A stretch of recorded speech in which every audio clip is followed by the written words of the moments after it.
Urdu point की videos देखने के लिए हमारा चैनल सब्सक्राइब कीजिए और बेल के आइकन पर क्लिक कीजिए ताकि आप हमारी तमाम आने वाली वीडियो से बाखबर रह सकें।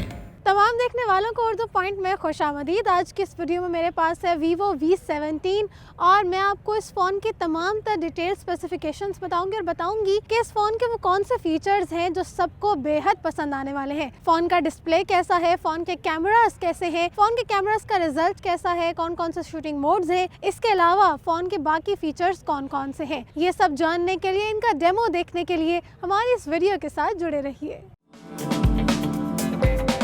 6.4 इंचेस के परफेक्ट डिस्प्ले के साथ आपको मिलती है 1080x2400 पिक्सेल्स की बेहतरीन रेजोल्यूशन। इसके डिस्प्ले में जो प्रोटेक्शन यूज की गई है वो है कॉर्निंग गोरिल्ला ग्लास की। इसके अलावा जो इसकी टेक्नोलॉजी है वो सुपर एमोलेड कैपेसिटेटिव टच स्क्रीन है और इसमें जो कलर्स यूज किए गए हैं वो 16 मिलियन कलर्स हैं। मल्टी टच इसका डिस्प्ले है। इसके अलावा अगर इसके डिस्प्ले की बात करें तो स्टार्ट में आपको यहाँ पर एक बहुत ही खूबसूरत सा कैमरा इसके अंदर ही पंच हुआ मिलता है, जिसकी वजह से जो इसका डिस्प्ले है वो पंच होल डिस्प्ले कहलाता है। पंच होल डिस्प्ले के साथ आपको इसमें maximum screen to body ratio भी मिलती है। अल्ट्रा फुल व्यू डिस्प्ले है इसका और अगर डिस्प्ले की बात की जाए तो हर लिहाज से बहुत ही खूबसूरत परफेक्ट डिस्प्ले है। डिस्प्ले के बारे में तो आपको बता दिया। अब बात करते हैं इसकी रैम और इसके इंटरनल स्टोरेज की।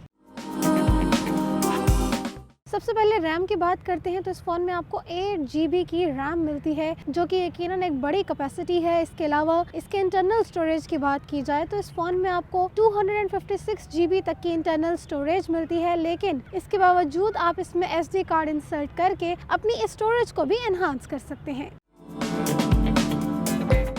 Vivo V17 का क्रिस्टल स्काई कलर यकीनन बेहद खूबसूरत है, बहुत ही अट्रैक्टिव और बहुत ही शाइनी सरफेस है। इसके अलावा जैसे ही फ़ोन को मैं मूव करती हूँ तो फ़ोन के बैक डिज़ाइन पर आपको बहुत ही खूबसूरत सा कलर्स का एक मिक्सचर सा नज़र आता है और ब्लू कलर के तमाम शेड्स बहुत अच्छे से विजिबल होते हैं और जो इसका बैक साइड है, बैक बॉडी है, बहुत ज़्यादा अट्रैक्टिव है। अब फ़ोन के प्रोसेसर्स की बात कर लेते हैं कि फ़ोन की स्मूथ वर्किंग के लिए इसमें कौन कौन से प्रोसेसर्स यूज़ किए गए हैं। सबसे पहले CPU की बात करते हैं। इस फ़ोन में जो CPU यूज़ किया गया है वो ऑक्टा कोर है। इसके बाद अगर इसके चिपसेट की बात करें तो इसमें चिपसेट यूज़ किया गया है Qualcomm STM 675 स्नैपड्रैगन 675 और इसमें GPU है Adreno 612। अब बात कर लेते हैं फ़ोन के मेरे फेवरेट फ़ीचर की, जो कि यकीनन आप सबका भी फेवरेट है, फ़ोन के कैमरा की। फ़ोन के कैमरा को ऑन करते ही सबसे पहले इसके टॉप राइट पर आपको यहाँ पर इसकी सेटिंग का ऑप्शन मिलता है, जिसमें आप अपने कैमरा की डिफरेंट सेटिंग्स को देख सकते हैं। उसके बाद आपको यहाँ पर फ़ोन के पिक्चर साइज़ का ऑप्शन मिलता है कि आप फुल व्यू में पिक्चर लेना चाहते हैं या इसके साइज़ को यहाँ पर आप एडजस्ट कर सकते हैं। उसके बाद आपको मिलता है फ़ोन में फ़िल्टर्स का ऑप्शन। जी हाँ, फ़ोन में फ़िल्टर्स का ऑप्शन भी आपको मिलता है, जिसमें आप डिफरेंट फ़िल्टर्स को सिलेक्ट करके अपनी पिक्चर को क्लिक कर सकते हैं।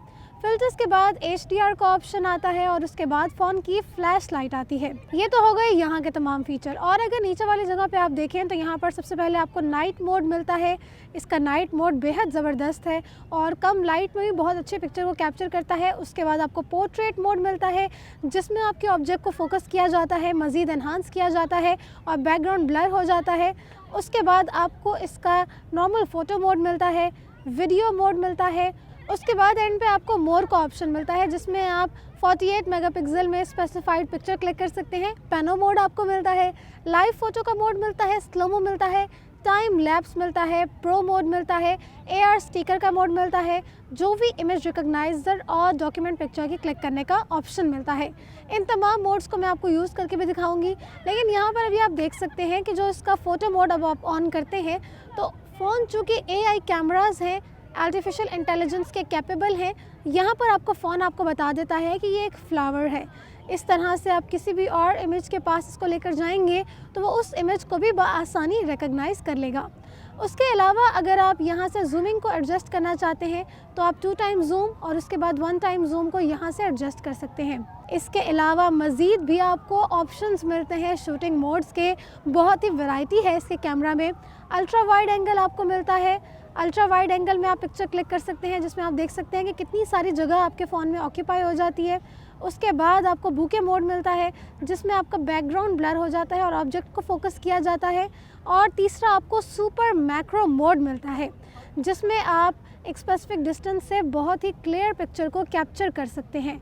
जैसा कि आप देख सकते हैं कि मैं बहुत ही क्लैरिटी से इस पिक्चर को कैप्चर कर रही हूँ, बहुत नज़दीकी शॉट ले रही हूँ और बहुत ही अच्छी पिक्चर यहाँ से भी कैप्चर की जा सकती है और बहुत अच्छा आपका फ़ोन इसको फोकस करता है। अब मैं फ़ोन के शूटिंग मोड्स को यूज़ करते हुए फ़ोन से पिक्चर्स क्लिक करूँगी और आपको इनका डेमो दिखाऊंगी। सबसे पहले हम पोर्ट्रेट मोड में पिक्चर को क्लिक करते हैं और आप देख सकते हैं कि मेरा बैकग्राउंड ब्लर हो गया है और ऑब्जेक्ट मेरी फोकस हो गई है और मैं पिक्चर जैसे ही क्लिक करती हूँ और अब आप इसका रिजल्ट देख सकते हैं कि कितना खूबसूरत इसका रिजल्ट आया है। जिस ऑब्जेक्ट को मैंने फोकस किया था वो कितनी प्यारी फोकस्ड है और इसका बैकग्राउंड पूरी तरह से ब्लर है।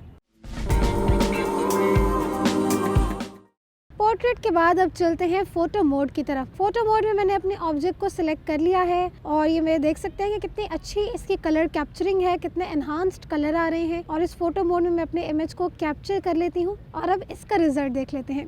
ये इसके ओरिजिनल फोटो मोड में कैप्चर की गई इमेज का रिजल्ट है। कितने अच्छे तरीके से इससे कलर्स को कैप्चर किया गया है, माइन्यूट डिटेल्स भी बआसानी आप इसमें देख सकते हैं।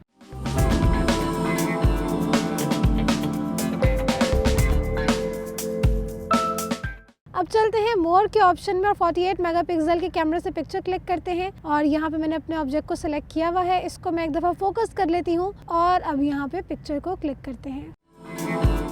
देख सकते हैं कि 48 मेगापिक्सल से कैमरे से कैप्चर की गई इमेज का रिजल्ट कितना परफेक्ट आया है। एक एक डिटेल को कितने अच्छे तरीके से कैप्चर किया गया है और बहुत ही खूबसूरत पिक्चर इससे मैंने क्लिक की है।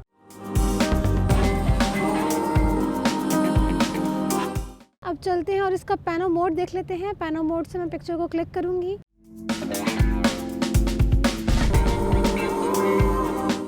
और अब इसका रिजल्ट देख लेते हैं।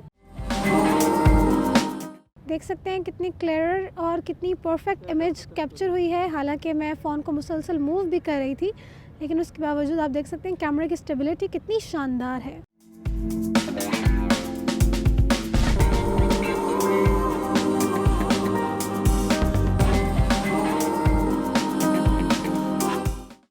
से जो मैंने पिक्चर्स क्लिक की हैं वो आप यहाँ पर देख सकते हैं। इसका मतलब ये है कि अगर आप अपने फ़ोन में किसी स्पेसिफिक फ़िल्टर में या स्टिकर्स के साथ पिक्चर लेना चाहते हैं तो आपको अलग से कोई ऐप डाउनलोड करने की ज़रूरत नहीं है, बल्कि अपने फ़ोन में ही आप AR मोड को सिलेक्ट करके डिफरेंट स्टिकर्स को सिलेक्ट करके अपनी पिक्चर क्लिक कर सकते हैं।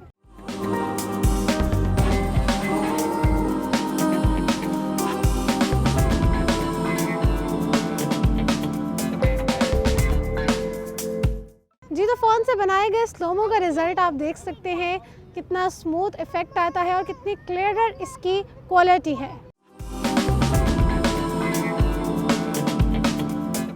अब फ़ोन से मैं टाइम लैप्स बनाती हूँ और मैं फ़ोन को आहिस्ता आहिस्ता मूव कर रही हूँ डिफरेंट चीज़ों के लिए ताकि इसमें मैक्सिमम जगह आ जाए।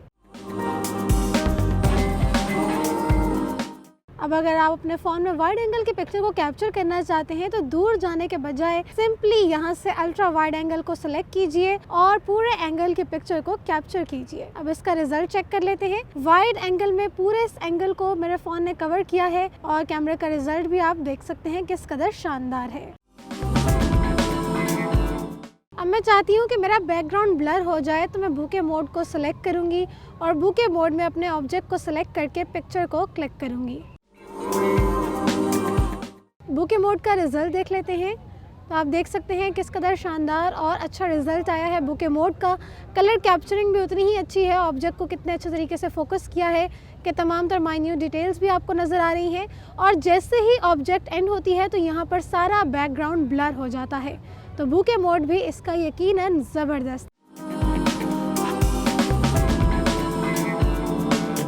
अब अगर आप किसी ऑब्जेक्ट को बहुत करीब से कैप्चर करना चाहते हैं तो सुपर मैक्रो मोड को सिलेक्ट कीजिए और उस ऑब्जेक्ट की माइन्यूट डिटेल्स को भी बआसानी कैप्चर कीजिए। ऑब्जेक्ट को फोकस करके मैं इसको क्लिक कर रही हूँ और अब इसका रिज़ल्ट देख लेते हैं।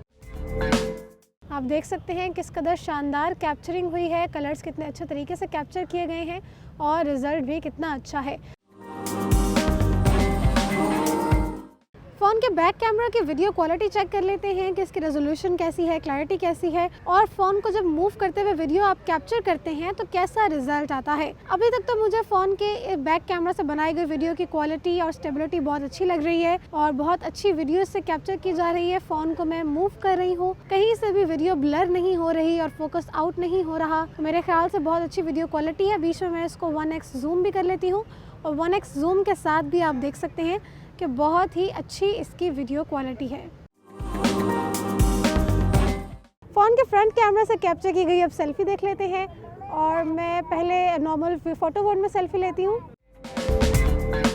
अब ज़रा फ़ोन के फ्रंट कैमरा से बनाए गए पिक्चर्स का रिजल्ट देख लेते हैं। ये मैंने पोर्ट्रेट मोड में पिक्चर क्लिक की है और फ़ोन का रिजल्ट तो बहुत ही खूबसूरत आया। साथ ही साथ आप देख सकते हैं कि बैकग्राउंड इतना अच्छा ब्लर हुआ है और ऑब्जेक्ट को बहुत अच्छे तरीके से मज़ीद एनहांस और क्लैरिफाई किया गया है। उसके बाद ये भी पोर्ट्रेट मोड में बनाई गई पिक्चर है, ये नॉर्मल फ़ोटो मोड में बनाई गई पिक्चर है फ़ोन के फ्रंट कैमरा से। इसमें भी आप कलर कैप्चरिंग देख सकते हैं कि किस कदर शानदार कलर कैप्चरिंग है, पिक्सल्स कितने स्ट्रॉन्ग है। फ़ोन का जो फ्रंट कैमरा है वो 32 मेगापिक्सल्स का है और जिसकी रेजोल्यूशन, जिसकी क्लैरिटी भी आपने देखी, इसका डेमो भी देखा। ये कितनी खूबसूरत पिक्चर्स आपने फ़ोन के फ्रंट कैमरा से क्लिक कर सकते हैं। बात कर लेते हैं फ़ोन के बैक कैमरा की। इस फ़ोन में आपको क्वाड कैमरा का सेटअप मिलता है, यानी कि 4 कैमरास मिलते हैं, जिनमें से जो इसका एक कैमरा है वो 48 मेगापिक्सल का है जो कि वाइड एंगल की पिक्चर को कैप्चर करता है। फ़ोन का दूसरा कैमरा 8 मेगापिक्सल का है जो कि अल्ट्रा वाइड रेंज में पिक्चर को कैप्चर करता है, जबकि फ़ोन का जो तीसरा कैमरा है वो 2 मेगापिक्सल का कैमरा है और ये डेडिकेटेड है मैक्रो कैमरा के लिए। साथ ही साथ जो चौथा कैमरा है वो भी 2 मेगापिक्सल का कैमरा है और ये कैपेबल है डेप्थ सेंसर का और इस तरफ आपको इसकी एलईडी फ्लैश लाइट मिलती है। ओवरऑल अगर कैमरा के डिज़ाइन की बात करें तो फ़ोन के कैमरा का जो डिज़ाइन है, कैमरास की अलाइनमेंट है, बहुत ही अच्छे और अट्रैक्टिव तरीके से की गई है और बहुत ही खूबसूरत भी लग रही है। फ़ोन का फ्रंट कैमरे की अगर सेल्फी की बात की जाए, सेल्फी तो अच्छी है ही, लेकिन इसके अलावा वीडियो क्वालिटी भी बहुत अच्छी है। नॉर्मली ऐसा होता है कि बैक कैमरे से आपको बहुत अच्छी वीडियो क्वालिटी मिल रही होती है, लेकिन इस फ़ोन के फ्रंट कैमरे से भी आपको उतनी ही अच्छी वीडियो क्वालिटी मिल रही होती है। यूजुअली जब आपने वीडियो बनानी होती है तो आप फ़ोन के बैक कैमरा को प्रेफर करते हैं, लेकिन इस फ़ोन के फ्रंट कैमरा से भी आप उतनी ही क्लैरिटी और उतनी ही अच्छे रेजोल्यूशन के साथ वीडियो भी बना सकते हैं। हर फ़ोन की तरह इस फ़ोन में भी आपको वाईफाई डायरेक्ट, हॉटस्पॉट, तमाम तरह के कनेक्टिविटी के ऑप्शन मिलते हैं जिनमें ब्लूटूथ, रेडियो वगैरह शामिल हैं। बात कर लेते हैं यूज़र इंटरफेस की। यूज़र इंटरफेस इसका काफ़ी फ्रेंडली है। तमाम आइकॉन्स को बहुत अच्छे तरीके से डिस्प्ले किया गया है और आइकन्स बड़े अच्छे तरीके से यहाँ पर एडजस्ट किए गए हैं और हर तरह से इसका जो इंटरफेस है काफ़ी यूज़र फ्रेंडली है। अब बात कर लेते हैं फ़ोन के अनलॉकिंग फ़ीचर्स की। इस फ़ोन में आपको इन डिस्प्ले फिंगरप्रिंट सेंसर मिलता है जो कि बहुत ही फास्ट और बहुत ही क्विक है और इसको मैं टच करती हूँ तो फ़ौरन ही मेरा फ़ोन अनलॉक हो जाता है। फिंगरप्रिंट सेंसर के बाद अब इसका फेस अनलॉक भी देख लेते हैं। पंच होल डिस्प्ले में इसका फ्रंट कैमरा फिक्सन है जो कि आपके फेस को रिकॉग्नाइज़ करता है और जैसे मैं इसका पावर बटन प्रेस करती हूँ फ़ौरन ही मेरा फेस रिकॉग्नाइज़ हो जाता है और फ़ौरन ही मेरा फ़ोन भी अनलॉक हो जाता है। फ़ोन के राइट साइड पर आपको इसके वॉल्यूम बटन्स मिलते हैं और फ़ोन का पावर बटन मिलता है और इसके अलावा फ़ोन के साइड्स की बात की जाए तो आपको यहाँ पर मेटालिक इफेक्ट मिलता है। फ़ोन के लेफ्ट साइड पर आपको इसकी सिम ट्रे मिलती है। फ़ोन के नीचे वाली साइड पर आपको इसके स्पीकर होल्स मिलते हैं, इसकी चार्जिंग की पोर्ट मिलती है और इसके हैंड फ्री का जैक मिलता है। फ़ोन के बेहतरीन फीचर्स को यूज़ करने के लिए अच्छी बैटरी का होना भी बेहद ज़रूरी है। तो ज़रा बात कर लेते हैं फ़ोन की बैटरी की। इस फ़ोन की जो बैटरी है उसमें आपको मिलती है लीप और नॉन रिमूवेबल बैटरी यूज़ की गई है जिसकी कैपेसिटी है 4500 mAh और इसके अलावा इस फ़ोन में आपको फास्ट बैटरी चार्जिंग का भी ऑप्शन मिलता है। जी नाज़रीन, ये था Vivo V17 जिसके बारे में आज मैंने आपको बताया। इसके तमाम तर फीचर्स को, इसके शूटिंग मोड्स को, इसके कैमरा को हमने बहुत डिटेल में डिस्कस किया। 48 मेगापिक्सल का क्वाड कैमरा सेटअप है, 32 मेगापिक्सल का सेल्फी कैमरा है, इसके अलावा 8 GB की रैम और इसके साथ आपको मिलता है अंडर डिस्प्ले फिंगरप्रिंट सेंसर। तमाम फीचर्स यकीनन बहुत ही ख़ास और बहुत ही अच्छे हैं, यूज़ करने में बहुत ही फिजिबल है, इंटरफेस भी इसका शानदार है और इन तमाम फीचर्स के साथ यकीनन आपको Vivo V17 बेहद पसंद आया होगा। तो अब आप लोगों को ज़्यादा इंतज़ार नहीं कराती और इस फ़ोन की प्राइस के बारे में बताती चलती हूँ। इतने बेशुमार अच्छे और ख़ास फीचर्स के साथ इस फ़ोन की प्राइस भी बहुत ही मुनासिब है, बिल्कुल भी ज़्यादा नहीं है। इस फ़ोन की प्राइस है 59,999 rupees, which is almost 60,000 rupees. अगर इसके फीचर्स को देखा जाए और प्राइस को देखा जाए तो मेरे ख्याल से बहुत ही मुनासिब प्राइस है। उम्मीद करती हूँ कि आपको Vivo V17 बेहद पसंद आया होगा। टेक्नोलॉजी से रिलेटेड मज़ीद वीडियोज़ के लिए देखते रहिए उर्दू पॉइंट।